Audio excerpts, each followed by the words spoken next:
Ganda dito, no? Okay, ma. Nakita mo yung mukha ni Jade. Pikon na pikon sa atin kanina. Tapos yan, ex mo. Kitang-kita sa mukha niya nagsiselos. Siguro, nagsisisi yun na pinakawalan ka niya, no? Teka. Sandali lang, ha? Sige. Hello? Teka. Walang signal dito. Wait lang.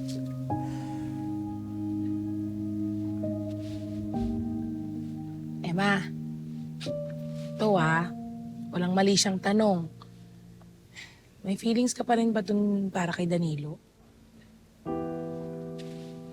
Flor, sa tingin mo ba, mapapalapit sa akin si Moki kapag nakuha ko yung loob ni Danilo? At isa pa, gusto ko na makaganti kay Jade sa pangaagaw niya sa pamilya ko. Sus! Yun lang ba talaga? Sigurado ka bang wala na natitirang pagmamahal dyan sa puso mo para kay Danilo? Wala na. Yun lang talaga. Tsaka ginagawa ko lang naman lahat to dahil kay Moki. Siya lang yung meron ako. At ayokong mawala siya sa akin. Siya, sige, sabi mo eh. Sino mo ito nakuha ng picture ng gaganda? Kamaya. Pwede ko po ba kayo makausap? Ay. Muki. O siya, sige. Iwan ko muna kayo mag-ina, ha? Doon lang ako. Nice to see you again, Ate Flor. Nice to see you also. Sige. Bye, Muki. Moki? May ire-request lang po sana ako. Ano yun? Kahit ano. Mabuti pumayag ka na mag-usap tayo. Pwede po ba layuan niyo na po kami?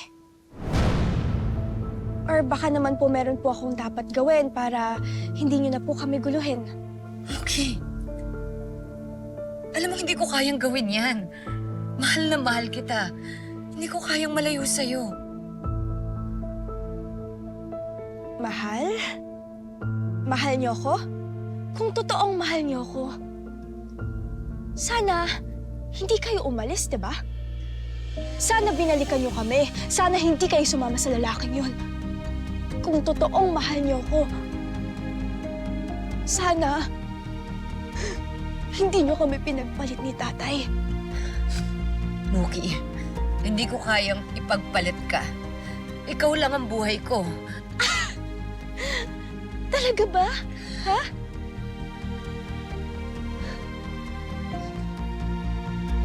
Hindi na kita kailangan. Malapit nang ikasal si na Mama Jade at tatay. Magiging masayang pamilya na kami. Kaya please, layuan niyo na kami. Yun lang yung gusto ko sa'yo. Muki, hindi. Muki! Muki!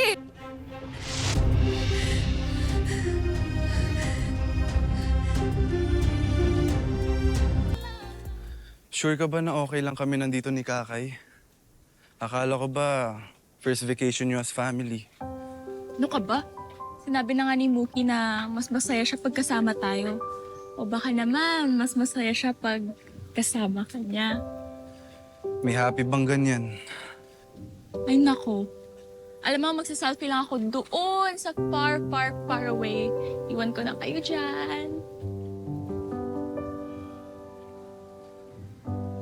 Zane, masama ba akong anak? Ba't mo naman naisip yan?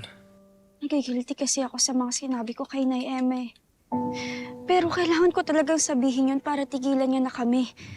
Para hindi na sila mag-away ni Mommy Jade. Kasi ang pangit naman, diba, na nag-aaway silang dalawa. Tapos naapektuhan na din si tatay. Kaya tell me, Zane. Masama na ba akong anak kung tinataboy ko yung sarili kong nanay? You want an honest answer? I didn't expect na gagawin mo yun. Kung ako yung nanay mo, magugulat din talaga ako. At masasaktan. Kasi naman alam mo, naiinis talaga ako pag nakikita ko silang magkasama ni Logan. Naaalala ko na iniwanan niya kami at pinagpalit niya kami sa iba.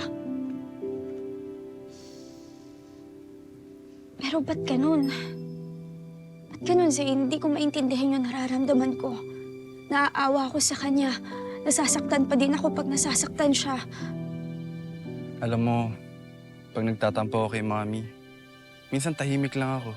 Pero nasasaktan din ako pag alam ko nasasaktan ko rin siya. Kasi mahal ko si Mami eh. Kaya kahit anong inis o galit mo kay Aling Emma, I'm sure mahal mo rin siya.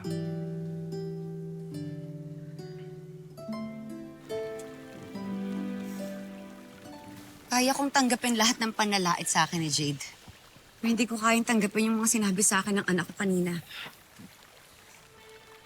Wala yung sulsod na mga kumag na yan sa kanya. Kitang-kita ko. Tama ka. Matinding paglalason yung ginawa nila sa utak ng anak ko. Kaya kailangan ko makabawi sa kanya. Alam mo yung anak mo. Bastos din yun, ano? Kung ako tatay, nakatikim sa akin yan. Dahan-dahan ka naman sa mga sinasabi mo tungkol kay Mookie. Anak ko pa rin siya. Kahit sigawan niya ako, ipagtabuyan niya ako, hindi ako titigil hanggat hindi ko siya nababawi. Hanggat hindi ako nakakaganti kay Jade. Emma? Emma? Tingnan niyo yun, no? Narinig ko kasi kanina sa reception, nagpapahanda si Jade ng poolside date para sa kanila nagnarilo. Baka yan na yun. Parang ang ganda ng gazebo sa gitna. Alam ko na yung iniisip mo. This will be fun.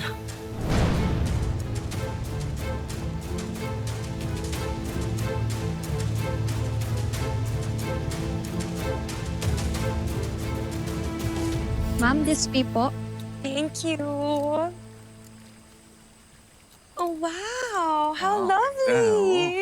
Ma'am, ito po yung nireserve niyo pong gazebo. Perfect. Salamat. Thank you, ah.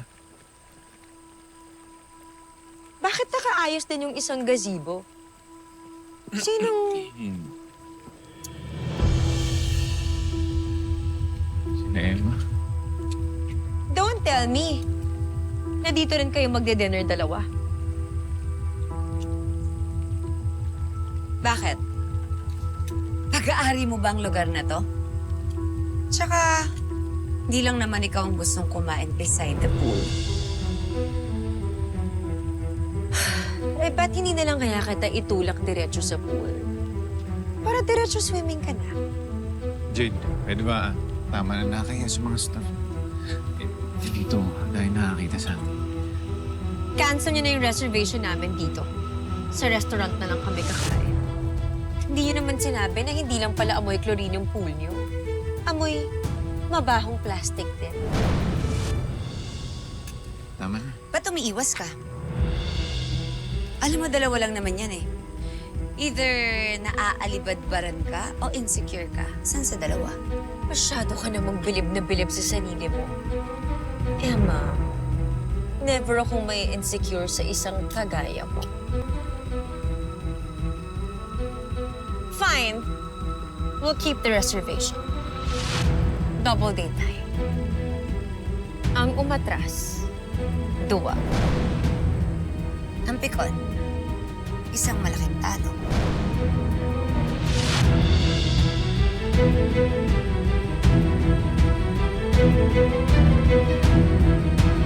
Thank you.